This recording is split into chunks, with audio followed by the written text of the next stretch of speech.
Naibalik na mga natitirang online system ng Philippine Health Insurance Corporation na nadali rin ng cyber attack nitong Setyembre 22.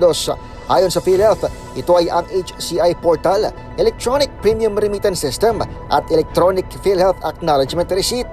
Online na umano mga nabanggit na sistema ilang araw matapos una nang ma-recover ang website, members portal at e-claims portal noong nakaraang linggo. Pero pag-amin ni PhilHealth spokesperson Dr. Ish Pargas na kompromiso ang personal na datos ng kanilang mga sariling empleyado dahil sa Medusa ransomware.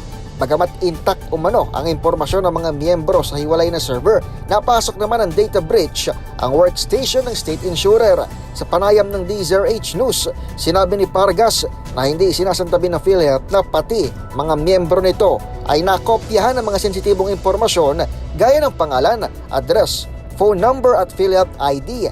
Ganap, Dallas Trust, 20 ng hapon itong Oktubre 3, natapos na ang taning ng Medusa sa PhilHealth para magbayad ng 17 milyong pisong ransom kapalit ng mga nakuha nitong data. Pero dahil hindi nagbayad ang ahensya, inilabas ng Medusa ang umano'y mga nakuha nitong datos kasama na ang mga larawan ng iba't ibang individual. Nagbabala naman ang PhilHealth sa publiko laban sa pagkalap ng distorted umanong mga impormasyon para pagmukaing katawa-tawa ang pamahalaan.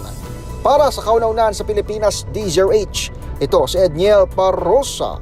Tuloy-tuloy sa pagbabalita, tuloy-tuloy sa serbisyo. Sama-sama tayo, Pilipino.